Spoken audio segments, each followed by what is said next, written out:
बिस्मिल्लाहिर्रहमानिर्रहीम। लाखों करोड़ों दुरूदो सलाम मोहम्मद मुस्तफ़ा सल्लल्लाहु अलैहि वसल्लम और आले मोहम्मद पर। मैं हूं उमर दराज गोंदल। एक बड़ी खबर सऊदी अरब से आई है और सरकारी मीडिया जो इस वक्त बता रहा है और जो मुश्तरका एलामिया दोनों ममालिक से आया है वो ये है कि पाकिस्तान और सऊदी अरब के दरमियान एक स्ट्रेटेजिक बाहमी मुआहिदा तय हुआ है और इस बारे में बताया गया है कि जिसको SMDA करार दिया गया है और ये कहा गया कि स्ट्रेटेजिक म्यूचुअल डिफेंस एग्रीमेंट।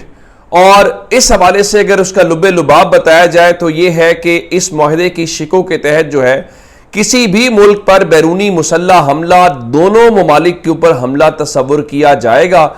और इस बारे में बाकी सारी बातें अपनी जगह के ऊपर हैं और ये कहा गया है कि पाकिस्तान और सऊदी अरब के दरमियान दिफाई मुआहिदा दोनों के लिए सिक्योरिटी, मैशत और सिफारतकारी में इंतहाई अहम है। जश्न मनाया जा रहा है। आज शाम से ही वो तमाम अकाउंट्स जो ज़रा प्रो PMLN अकाउंट्स हैं या प्रो इस्टेब्लिशमेंट अकाउंट्स हैं वो सब ये कह रहे थे कि बहुत बड़ा कुछ होने वाला है, बस नज़र रखिए, बस मुआहिदा हो गया है, ऐलान होने वाला है, सारी बातें। और ये वही अकाउंट्स थे जब इमरान खान की हुकूमत में सऊदी क्राउन प्रिंस पाकिस्तान आए तो इन्हीं अकाउंट्स ने जो आज कह रहे थे कि शाम से इंतज़ार करें। और इन्होंने उस वक्त जो एक सहाफ़ी मारे गए थे जमाल खाशकी, उनके हवाले से उनकी DPs लगा के एहतजाज रिकॉर्ड कराया था। तो अब उस बारे में आज वही हमें बता रहे थे करें। अच्छी बात है, पाकिस्तान और सऊदी अरब का एक बड़ा पुराना ताल्लुक है, लेकिन मेरे कुछ बड़े बुनियादी सवालात इसलिए भी हैं कि आज बताया जा रहा है जी पाकिस्तान को हरमैन शरीफैन की सिक्योरिटी मिल गई है। मैं आपके सामने ये रखना चाहता हूं कि गालिबन 80 की दिहाई के अंदर जनरल ज़ियाउल हक के दौर में पाकिस्तान और सऊदी अरब के दरमियान एक मुआहिदा, सिक्योरिटी मुआहिदा हुआ था। उसके तहत पाकिस्तान ऑलरेडी इस बात के ऊपर कमिटेड है कि अगर कोई ऐसा वाकया हो या कोई ऐसी चीज हो तो हरमैन शरीफैन के लिए हमारी जान कुर्बान है, हमारी जान हाजिर है और पाकिस्तान हर कीमत के ऊपर उसका दिफा करेगा। और बतौर मुसलमान भी हमारा ज़ाहिर यही अकीदा है। अब हुआ क्या? हुआ ये कि जब यमन की जंग शुरू हुई तो उस वक्त जब नवाज शरीफ यहां पे वजीर आजम थे और इमरान खान अपोजिशन के अंदर थे तो पाकिस्तान ने उस बड़ा एक मिल के पाकिस्तान की पार्लियामेंट से एक मैसेज गया और हमने ये कहा कि दोनों बरादर इस्लामी मुल्क हैं, यमन भी और सऊदी अरब भी, तो हमें इस जंग में फरीक नहीं बनना चाहिए।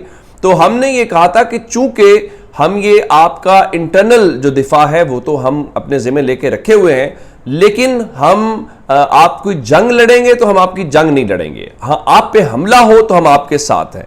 उसके ऊपर सऊदी काफी नाराज हो गए और फिर हमने ये देखा कि सऊदी अरब जो है वो इंडिया के बहुत करीब गया, कोई 100 अरब डॉलर की वहां पे इन्होंने वो किया, इन्वेस्टमेंट की। फिर जब हमने ये देखा कि 5 अगस्त वाला मैटर हुआ जब कश्मीर के अंदर आर्टिकल 370 को खत्म किया गया तो उस तरह से पोजीशन नहीं ली सऊदी अरब ने। और फिर हाल ही में जो वहां से एक नक्शा आया जिसमें उन्होंने मकबूजा कश्मीर को इंडिया का हिस्सा दिखाया, तो ये माजी की चीजें थी। तो उसके सारे मामले से हटके जब हालिया इंडिया पाकिस्तान की जंग हुई तो सऊदी अरब का किरदार जंग बंदी को लेकर थे। उनके फॉरेन मिनिस्टर जो हैं वो पाकिस्तान भी तशरीफ लाए और वो वहां पे भी गए, लेकिन जो अवामी सतह पे एक सेंटिमेंट होता है या एक स्टेटमेंट्स होती हैं जिससे ज़रा हमें ये लगता है कि कोई मुल्क पाकिस्तान के साथ खड़ा है आए बाएं शाएं किए बिना, तो सऊदी अरब ने उस तरह से कोई अवामी सतह के ऊपर बहुत ज़्यादा स्टैंड नहीं लिया। तो अब उसकी वजूहत यही थी कि वो इंडिया को भी नाराज़ नहीं करना चाहता और इंडिया के अंदर उनकी बहुत बड़ी इन्वेस्टमेंट है। और फिर सऊदी अरब में गए, सऊदी अरब के क्राउन प्रिंस वहाँ पे गए भी, तो हमने बड़ी कोशिश की पिछले साल कि वो पाकिस्तान तशरीफ़ लाएं, बेशक चंद घंटों के लिए तशरीफ़ लाएं, लेकिन वो नहीं आए। उस वक्त अनवारुल हक काकड़ निगरान वज़ीर आज़म थे।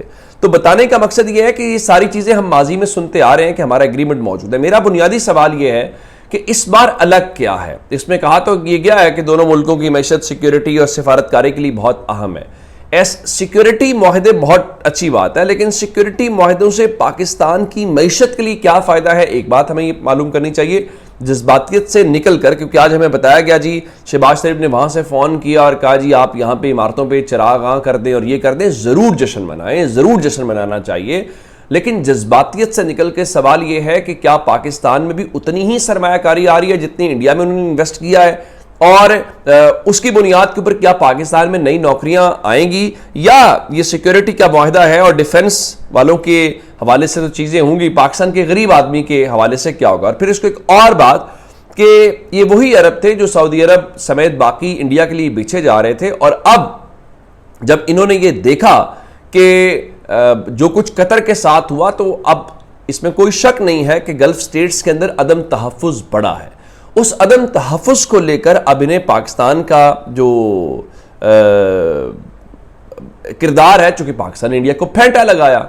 और फिर आपने देखा कि जब ईरान वाला मैटर हुआ तो ईरान जिस तरह इंडिया पाकिस्तान की जंग में पाकिस्तान के साथ खड़ा था और इंडियन मीडिया बहुत वहां पे बेहूदगी के साथ उनके खिलाफ प्रोपेगेंडा कर रहा था, और फिर हमने उनका शुक्रिया अदा करने भी गया। और फिर जब उनके साथ हुआ तो पाकिस्तान ने बहुत खुल के ईरान का साथ दिया और ईरान की पार्लियामेंट में पाकिस्तान के नारे लगे। तो अरबों को ये एहसास हुआ पाकिस्तान, और ये बतौर कौम हमारे लिए अच्छी बात है, लेकिन हमने सवालात भी रखने हैं कि भाई ये आप जरूर जश्न मनाइए, सब कुछ कीजिए, लेकिन अवामी सतह के ऊपर क्या चीज होगी ये भी एक इंपॉर्टेंट बात है। दूसरा जी, मैंने आपको बताया था कि इमरान खान के हवाले से जो 9 मई के केसेस हैं, GHQ हमला केस समेत, अब जो वजारत दाखिला पंजाब ने फैसला किया है कि अब जेल में ये समातें नहीं होंगी और उसके बाद जो है वो अब इंसदाद दहशतगर्दी अदालत में होगा। तो एक तो उस फैसले को तहरीक इंसाफ की लीगल टीम ने, इमरान खान की टीम ने चैलेंज कर दिया, नंबर 1। नंबर 2, इमरान खान ने बड़ा साफ इनकार करते हुए ये कहा है कि वो कोर्ट को वीडियो लिंक के जरिए ज्वाइन नहीं करेंगे, क्योंकि इनका ख्याल है कि वीडियो लिंक के ऊपर ले जाएंगे और वीडियो लिंक के जरिए जो है हम वो करेंगे, तो ऐसा हो नहीं सकता। ये उन्होंने कहा कि वो उसको अगर वो बायकॉट कर देते हैं तो फिर आप क्या करेंगे।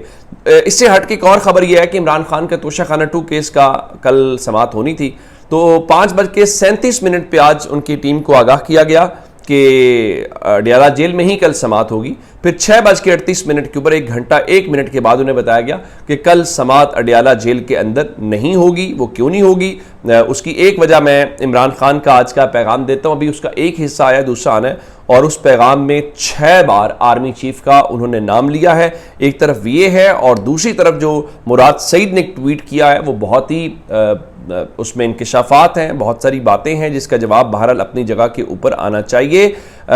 बाकी जी, अदालतों के हवाले से हमारी अदालतें तो हुकूमत गिरने वाले मामलात पे खुल जाती हैं, जनरल बाजवा को कहीं हटा ना दिया जाए।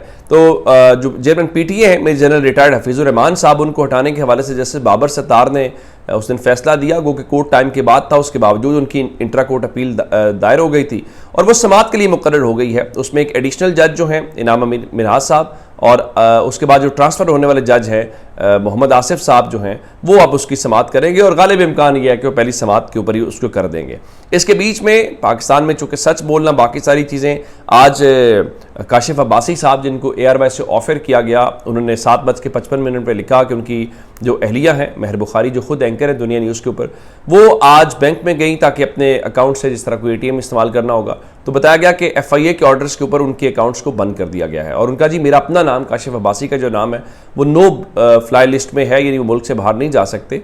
तो अब ये क्यों हो रहा है, ये सच बोलने की सज़ा। इससे पहले हमने समीना पाशा साहबा के अकाउंट्स देखे, असद तूर के अकाउंट्स देखे, शाकिर अवान के हवाले से देखा, बाकी चीज़ें भी हुई।